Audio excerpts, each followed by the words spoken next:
lancement à Kinshasa du Forum national sur le droit à la réparation des victimes de violences sexuelles et autres crimes de paix et la sécurité de l'humanité.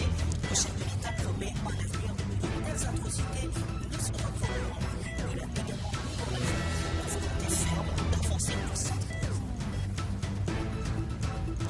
Et puis, l'éducation nationale, lancement officiel sur toute l'étendue de la RDC des épreuves de l'examen national de fin d'études primaires avec un accroissement de près de 9%. Au Congo central, 110 425 élèves sont enregistrés pour ces épreuves. Le démantèlement des réseaux communaux à Kinshasa, dans le district de Tchamou, l'opération policière a mis la main sur un certain Jojo, cité comme l'un des cerveaux moteurs dans cette contrée de la capitale. Cette opération vise à assurer la sécurité d'ici peu.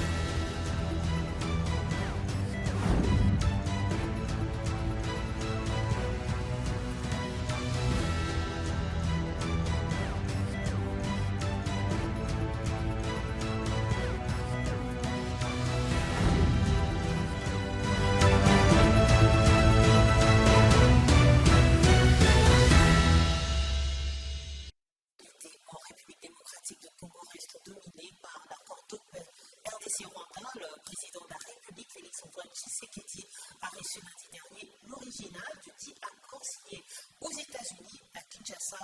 La ministre d'État aux Affaires étrangères et les experts de la présidence qui ont travaillé sur ce dossier ont fait la restitution des travaux de Washington. Thérèse Kayikwamba a profité de cette occasion pour remettre au numéro 1 de la RDC la lettre de son homologue américain, Donald Trump. Grande dame. Mes respects, Excellence. Partie en mission régalienne au nom de la République démocratique du Congo, la délégation venue fraîchement des États-Unis d'Amérique s'est donné le devoir de rendre compte aux garants de la nation des contours de leur mission. Le président de la République a reçu des mains de la ministre d'État aux Affaires étrangères la copie originale de l'accord de paix signé le vendredi 27 juin 2025 entre la République démocratique du Congo et le Rwanda sous les bons offices du président américain. Le chef de l'État a également reçu une correspondance lui adressée par son homologue américain Donald Trump. La ministre d'État aux Affaires étrangères revient sur le processus ayant conduit à la signature de cet accord. Nous avons eu l'honneur de lui remettre à main propre l'original de l'accord de paix qui a été signé le 27 juin à Washington DC au département d'État, ainsi que la correspondance qui lui a été adressée par son homologue américain. Un pas en avant certes, mais le processus de paix est loin d'être achevé. Thérèse Kayikwamba parle des prochaines étapes qui se résument en priorité stratégique pour la République démocratique du Congo. Un aspect critique, ce sont les mécanismes différents qui sont mis en place et prévus par cet accord pour s'assurer du suivi de l'exécution de l'accord, et pour nous ce sera évidemment une priorité. Le chef de l'État s'est dit fier du travail abattu par l'équipe congolaise mandatée à Washington. L'impact de cette mission pourrait bien résonner au-delà des frontières de la RDC. Un moment crucial où l'espoir de tout un peuple se mêle aux ambitions de son leader, déterminé à écrire une nouvelle page de l'histoire congolaise.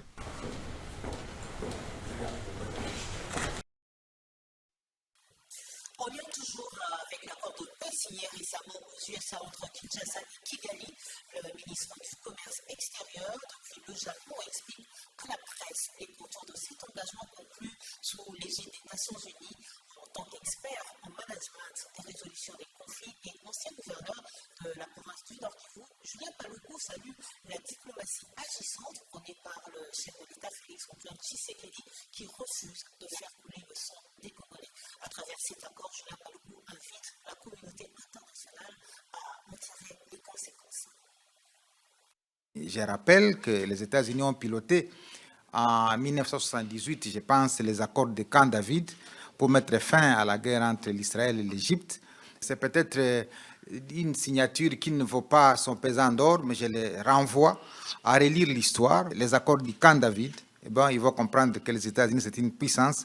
Lorsqu'ils s'alignent devant un dossier pour rechercher la paix, eh bien, la paix arrive. La leçon que je tire, c'est que lorsque le Rwanda accepte de signer l'accord de paix, ça veut dire, c'est un aveu qu'il est présent en RDC, parce que depuis tout ce temps, il était en train de nier la présence de ses troupes en RDC. Et donc, quelqu'un ne peut pas nier la présence des troupes en RDC et signer un accord de paix en RDC. Des engagements, ça veut dire quelqu'un qui était engagé, il sort. C'est ça, c'est ça. Pourquoi on veut qu'on reprenne les termes qu'on veut?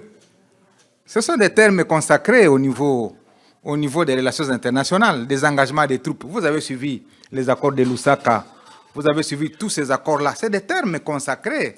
Quand on dit que les troupes doivent se retirer, on parle des engagements des troupes. Ça a été fait avec les troupes rwandaises, les troupes ougandaises, les troupes namibiennes, les troupes... Ceux qui connaissent l'histoire, ils savent que c'est de cette manière. Mais pourquoi on veut trouver la différence entre aller et partir? Donc c'est la même chose, Madame Rachel. Même si on n'a pas mis le terme retrait, les désengagements des troupes rwandaises, ça veut dire le retrait des troupes rwandaises. Il faut que ça soit clairement indiqué comme ça. Exposition universelle Osaka 2025 au Japon, la semaine de la République démocratique du Congo s'est clôturée le 30 juin dernier, date marquant le 65e anniversaire de l'indépendance de la RDC. L'organisation a eu lieu en présence de plusieurs invités, dont les opérateurs économiques congolais et japonais. Pour le compte de la RDC, la première ministre Judith Suminwa a déployé une diplomatie économique audacieuse. Au nom du gouvernement japonais, Takashi Najun, commissaire général adjoint de l'Expo universelle 2025 Osaka, a salué les renforcements de la coopération économique et commerciale entre Tokyo et Kinshasa, et tout en rassurant la première ministre et les membres de son gouvernement qui font partie de sa délégation que la RDC va bénéficier de l'expertise technologique du Japon pour son développement. Se confiant à la presse, le ministre du Commerce extérieur Julien Paluku Kahongya s'est réjoui de la réussite de la semaine dédiée à la RDC à ces grands rendez-vous d'affaires qui réunit plus de 170 pays. C'est une grande joie que la RDC soit connectée au Japon. Depuis plusieurs années, vous savez, c'est le Japon qui a construit le pont Maréchal. Maintenant, nous sommes ici au Japon avec la première ministre qui conduit une forte délégation pour démontrer les soucis du président de la République d'ouvrir la RDC au monde entier. Et donc, comme je le disais il y a quelques temps, la semaine congolaise a été ponctuée par 3 moments forts. Le premier moment, c'était la journée culturelle et touristique. Le deuxième moment, c'était le forum économique qui a réuni 120 entreprises japonaises. Et le troisième moment, c'est la célébration de la journée nationale du 30 juin ici à Osaka pour assurer cette connectivité entre la RDC et le Japon. Signalons que cette journée nationale a été agrémentée par les ballets nationales venus de Kinshasa, Eagle Vision Tokyo et Fatiki Junyo de Belgique, des groupes qui ont exécuté et chanté ensemble avec les Japonais la rumba congolaise inscrite dans le patrimoine culturel immatériel de l'UNESCO, et c'est là à la grande satisfaction des Japonais et représentants d'autres pays qui adorent la culture congolaise. Dans ce journal, le président de la République, Félix Antoine Tshisekedi, a lancé le 1er juillet le Forum national sur le droit à la réparation des victimes, organisé à Kinshasa par le Fonds national de réparation des victimes de violences sexuelles liées au conflit et de victimes de crimes contre la paix et la sécurité de l'humanité, FONAREV en sigle. Ces travaux de 4 jours constituent un moment d'écoute, d'engagement et de construction collective autour de la justice des victimes. Suivez. Merci. Veuillez vous asseoir, s'il vous plaît.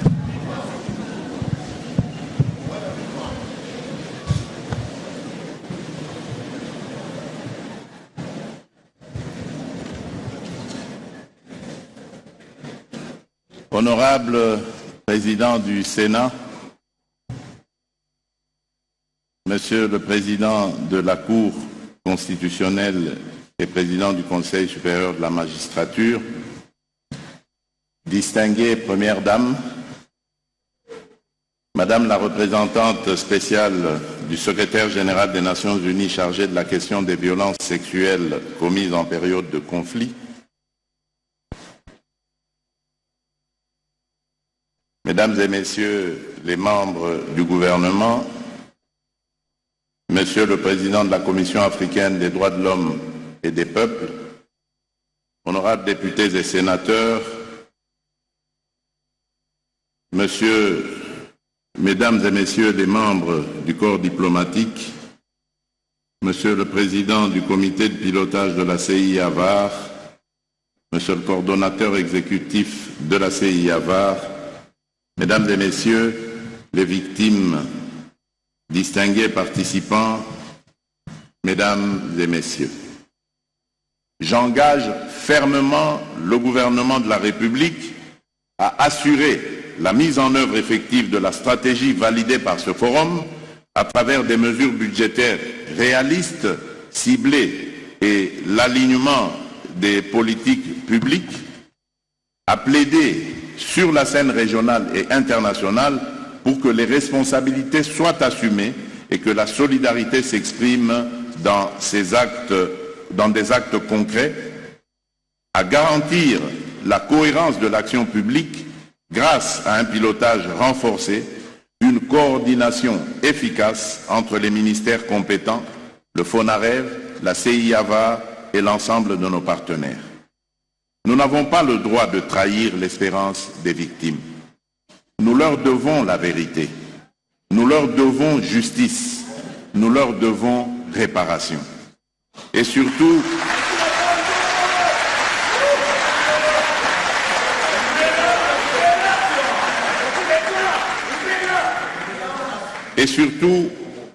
nous leur devons un avenir où plus jamais ces atrocités se répéteront. Et c'est aussi avec elles, sans exclusion aucune, que le cœur du Grand Congo devrait battre avec courage. Mesdames et Messieurs, distingués invités, je ne saurais clore mon propos sans rappeler ce triple impératif moral, politique et historique qui doit guider notre action collective. Reconnaître, réparer et reconstruire.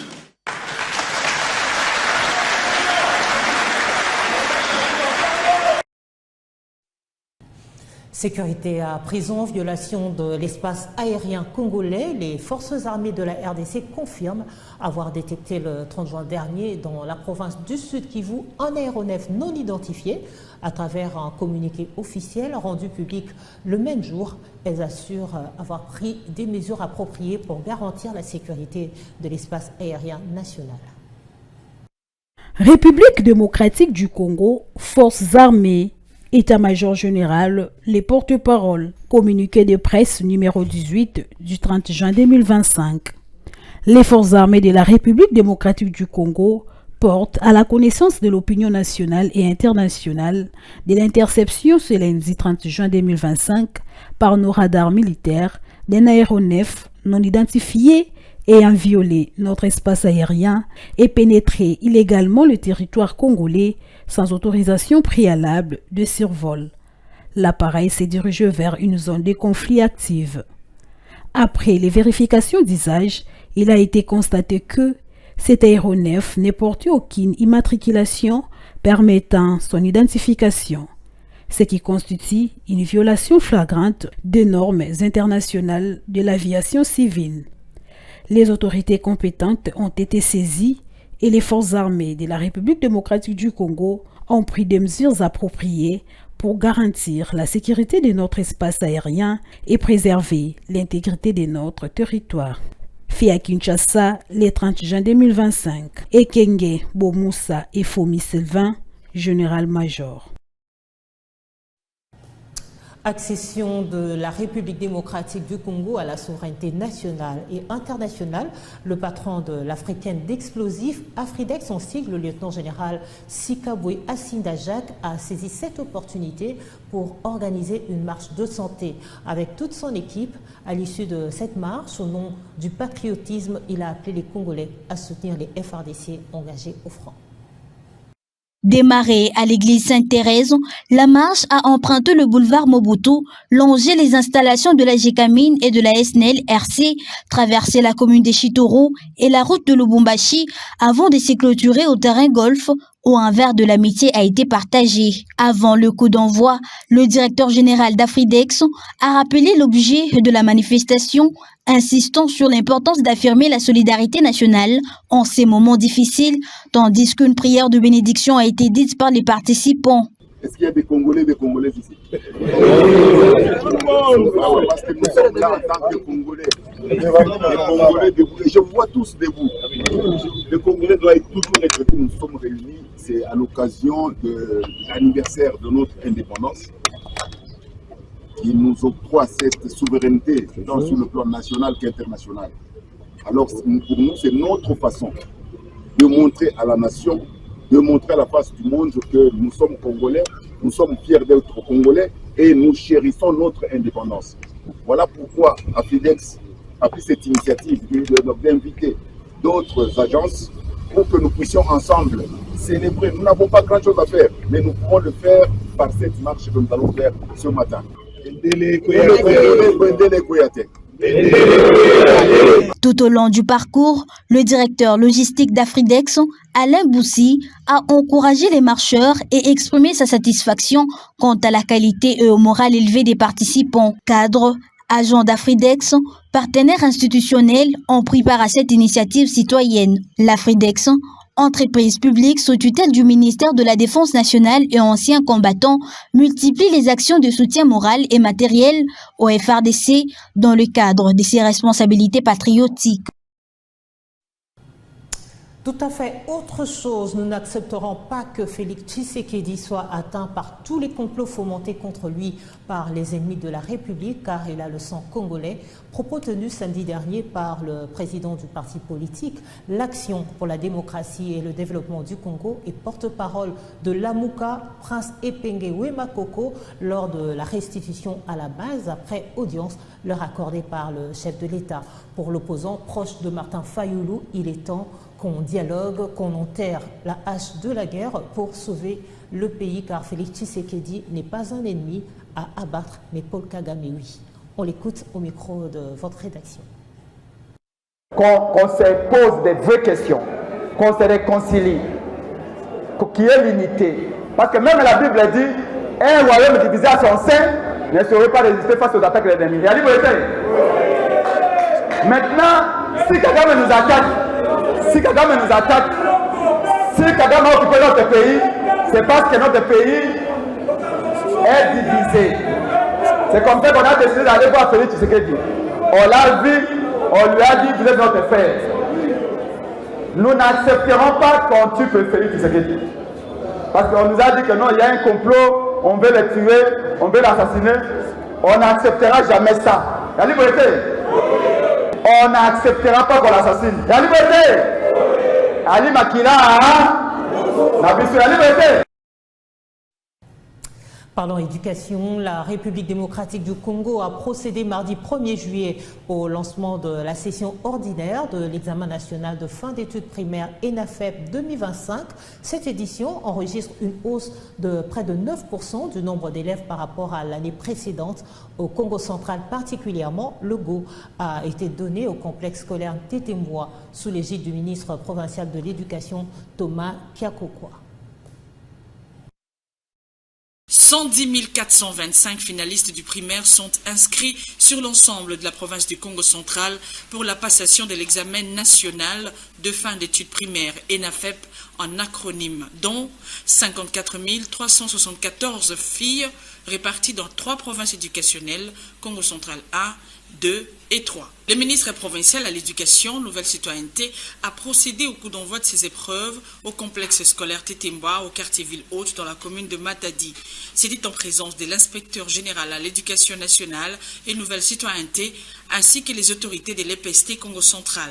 Thomas Kiakokwa a rendu les hommages au président de la République pour sa volonté politique de rendre effective la gratuité de l'enseignement primaire public et la gratuité totale à la participation à l'ENAFEP. au gouverneur du Congo central pour son soutien inconditionnel à l'amélioration de la qualité de l'enseignement de base pour la jeunesse. Le ministre provincial à l'éducation interpelle les candidats à bien travailler pour assurer une bonne relève. Chers candidats finalistes du primaire, votre présence témoigne de votre propre formation et votre volonté de vous dépasser dans la résilience pour la suite de vos études.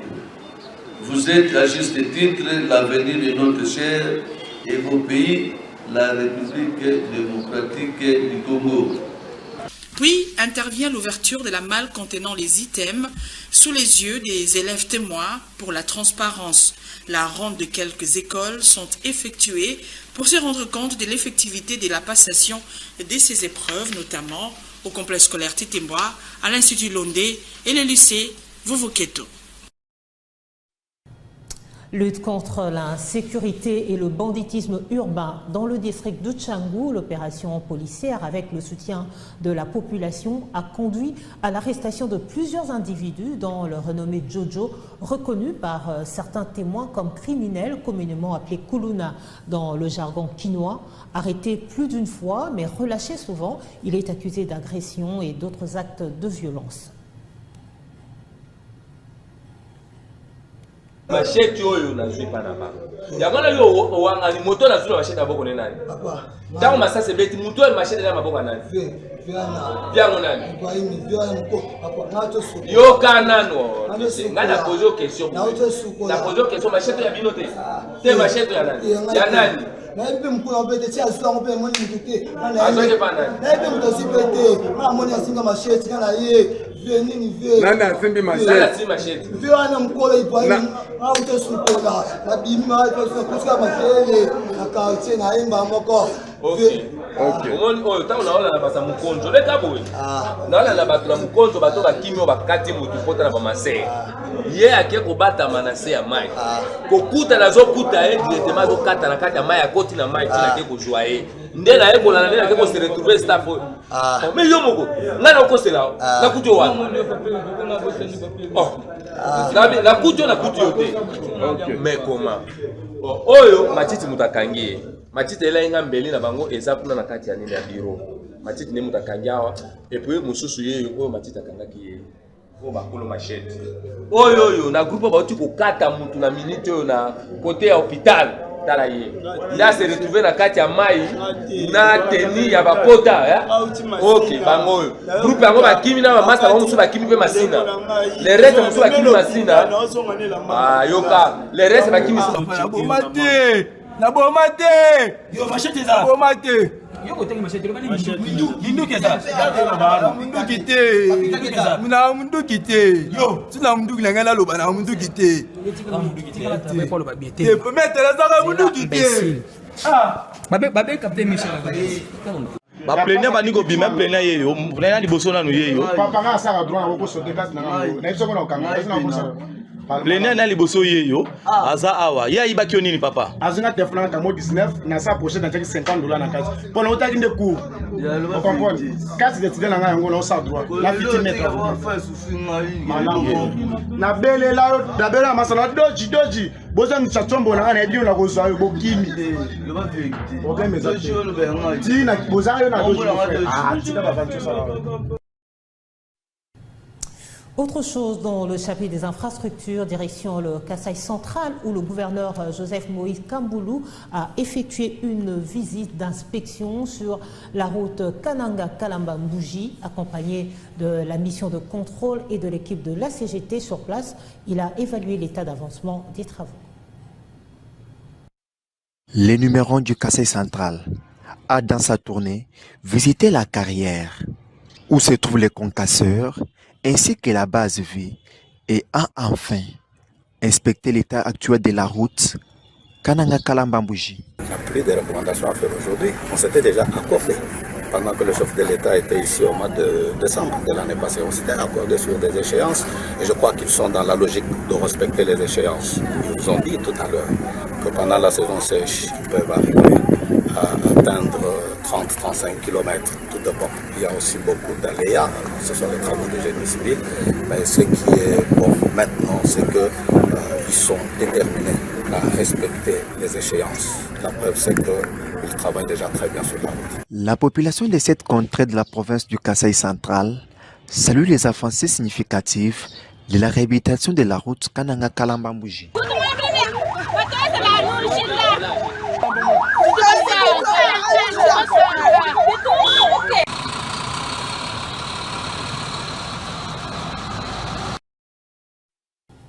Voilà, c'est la fin de ce journal. Merci de l'avoir suivi et très belle fin de soirée sur Ecopolis Télévision.